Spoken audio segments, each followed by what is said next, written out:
దొడ్డిపాడు గ్రామ ప్రజలకు ప్రభువైన యేసుక్రీస్తు నామములో మీకందరికీ మా హృదయపూర్వక వందనాలు. ఇందాక ఒక మంచి పాట మనిషి గురించి మానవత్వం గురించి దేవుడు తెలియజేసిన మాట. ఎందుకంటే మనిషి ఒకటి నుండే మనిషి వచ్చాడు. ఆ ఒకడు ఆదాము నుండి ప్రతి జాతిలోని మనుషులందరూ ఈ భూమి మీదకి వచ్చారు. ఆ ఆదామును దేవుడు మరి నేల మట్టితో నిర్మించాడు. మనమందరం కూడా మట్టి వారమని గుర్తు చేసుకోవాలి.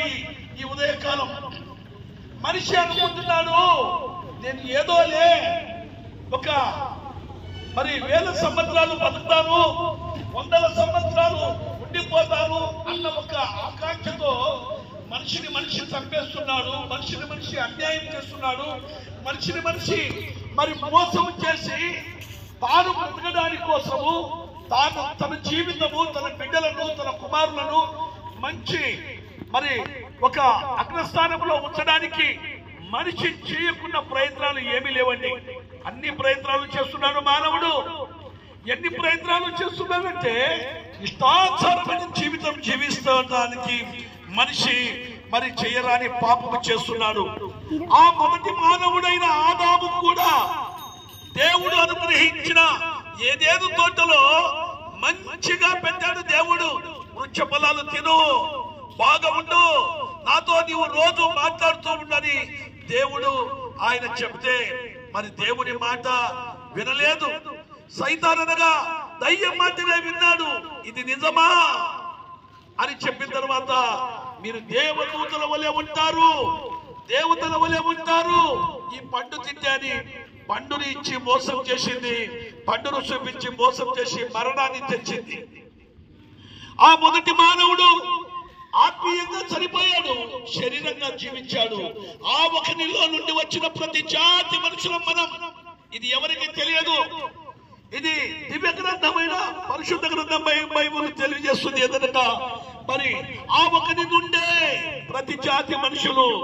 ప్రియులారా గమనించండి, మనిషికి పుడితే మనిషి కుమారుడు, రాజుకు పుడితే రాజు కుమారుడు, మరి దేవునికి పుడితే దైవ కుమారుడైన యేసుక్రీస్తు ప్రభు ఈ భూమికి 2024 25 సంవత్సరాల క్రితము మరి వచ్చి ఆయన 25 సంవత్సరాల క్రింద ఈ భూమికి ఈ 25 సంవత్సరాల క్రితం వచ్చి మానవుడు మరి చేయరాని మరి తప్పులకు ఆయనే బలియాగమయ్యాడు.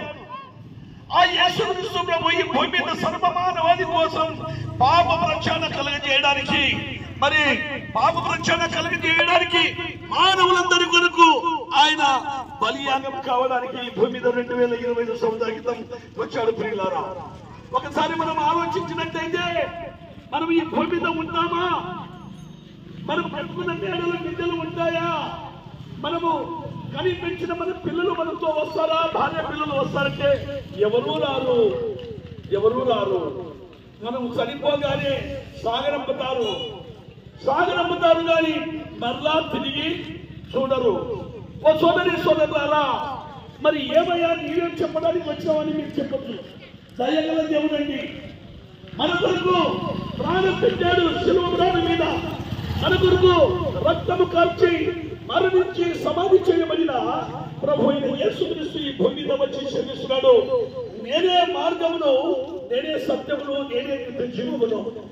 తండ్రి అయిన దేవుని దగ్గర ఆకాశమందు ఉన్న ఆ పరమతండ్రి దగ్గర చేరాలంటే మనము ఎండ రక్తం చేద్దాం, కొండ రక్తం చేద్దాం, మేఘల రక్తం చేద్దాం, పరిశుద్ధపరచబడలేము. కానీ ఒక నీతిమంతుని రక్తం చిందించబడాలి.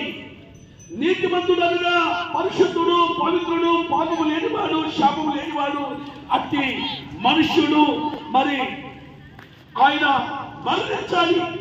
లేఖనముల ప్రకారం వచ్చాడు యేసుక్రీస్తు ప్రభు. లేఖనాల ప్రకారము యేసుక్రీస్తు ప్రభు వచ్చి సర్వమానవాళి కొరకు ఆయన తన పరిశుద్ధమైన రక్తం చిందించాడు. ఆ పరిశుద్ధమైన రక్తం చేత మరి మానవులందరూ కలగబడి పరలోక రాజ్యం చెందాలంటే ఒకే మార్గం. పరిశుద్ధ గ్రంథం బైబిల్ ఇలా సెలవిస్తుంది.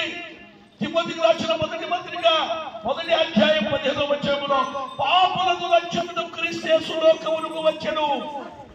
పాపపు స్థితిలో ఉన్న మానవునికి, పాపపు జీవితంలో ఉన్న మానవునికి ఆయన ఎలాగా వచ్చారంటే ప్రియమైన సోదరి సోదరులారా, మరి ఒక్కసారి ఆలోచించినట్లయితే మనము జీవితం శాశ్వతం కాదండి. మన జీవితం శాశ్వతం కాదు. మనం ఏదో ఒక రోజు ముగించుకొని వెళ్ళిపోవాలి. దీపం ఉండగానే ఇల్లు ఎలా చక్క పెట్టుకున్నామో ప్రాణం ఉండగానే ప్రభు అయిన యేసుక్రీస్తును మరి ఆహ్వానించండి. యేసుక్రీస్తు ప్రభు ఒక కులానికో, ఒక మతానికో, ఒక జాతికో చెందినవాడు కాదు, కానీ యేసుక్రీస్తు ప్రభు అందరికీ ప్రభువై ఉన్నాడు. ఆయన మార్గమై ఉన్నాడు. పరమందున్న తండ్రి దగ్గర మనమందరం చేరాలంటే ఒకే ఒక మార్గము, పరిశుద్ధుడైన దేవుని ఆ పవిత్ర రక్తం చేత కడగబడిన యేసు రక్తము ప్రతి పాపం నుండి మనల్ని పవిత్రం చేస్తుంది. దేవుని వాక్యం సెలవిస్తుంది. ప్రియ అన్న, చెల్లి, అక్క, మరి ఏ జాతి వారమైనా సరే మరి దేవుని వాక్యం సెలవిస్తుంది. నువ్వు క్రిస్టియన్, నువ్వు హిందువైనా, నువ్వు ముస్లిం అయినా, నువ్వు బౌద్ధుడు అయినా, నువ్వు ఎవరైనా సరే మనిషిని మనిషి ప్రేమించమన్నాడు యేసుక్రీస్తు ప్రభు. మనిషిని ప్రేమిస్తే నువ్వు పరలోక రాజ్యం. అందుకే ప్రేమ ఎంత గొప్ప ప్రేమ! కల్వరి శిలువలో ప్రాణం పెట్టిన ప్రేమ, కల్వరి శిలువలో రక్తం కార్చిన ప్రేమ, ఆ సమాధిలో నుండి 3వ దినమున సజీవుడుగా లేచిన ప్రేమ ఈ రోజు నీ గ్రామంలో ప్రకటించబడుతుంది. తమ్ముడు స్టాండ్ తీసుకో, బాబు స్టాండ్ తీసుకో, స్టాండ్. ప్రియ సోదరి సోదరులారా, ఈ ఉదయకాలం ఒక మనిషి ఏదన్నా చిన్న అపకారం జరిగితే ఎమ్మని మనం పోయి చూస్తాము. కానీ మనం చేసిన ప్రతి పాపాలకు ఒక ఘోరమైన అగ్నిగుండం, పాతాళం ఉంది. ఆ అగ్నిగుండం తప్పించడానికి ప్రభు అయిన యేసుక్రీస్తే మార్గం. ఆ గొప్ప మార్గమును ఎన్నుకొని పాపినైన క్షమించమంటే ఎంత ఘోర పాపినైనా క్షమించి పరలోక రాజ్యం ఇస్తాని ఆ పరమ దేవుడైన దేవాది దేవుడు సెలవిస్తున్నాడు. అటువంటి గొప్ప ధన్యత భాగ్యము మన గ్రామానికి ఈ ఉదయకాలమే చిన్న మందగా మేము కూడుకొని మీ గ్రామానికి వచ్చి ఈ రాజ్య సువార్తను ప్రకటిస్తున్నాం. ఈ గొప్ప రాజ్య సువార్తను విని మారు మనసు పొందండి. మీ కులం మార్చుకోవద్దు, మీ మతం మార్చుకోవద్దు, కానీ మీ హృదయం మార్చుకుంటే హృదయ శుద్ధి గల వారు ధన్యులు, వారు దేవుని చూచెదరు. ఆత్మవిషయమై దినులైన వారు ధన్యులు, పరలోక రాజ్యం వారిది. పరలోక రాజ్యం కావాలండి మనకు. ఇక్కడ ఎలాగైతే ఇల్లు కట్టుకున్నామో అలా కూడా ఆ తండ్రి అయిన దేవుని దగ్గర మనమందరం ఉండాలంటే దానికి యేసే మార్గము, యేసే సత్యము, యేసే నిత్య జీవం. ఈ మంచి మాట చేత మీరందరూ ఆదరించబడతారని చెప్తూ ఈ మాటలు ముగిస్తున్నాను. మీ కొరకు మా సహోదరులు కరిపత్రాలు ఇస్తున్నారు, చక్కటి బైబుల్ ఇస్తున్నారు, చదవండి. మరి పారేయద్దు, చదివి ఒకసారికి 10 సార్లు చదివి మరి పరిశుద్ధులు మన హృదయంలో ప్రతి పాపం విడిచిపెట్టి మరి ప్రభు వైపు చూస్తే నిత్య జీవం ఉందండి. దేవుడు మీ కుటుంబాన్ని దీవించును గాక. ఆమేన్.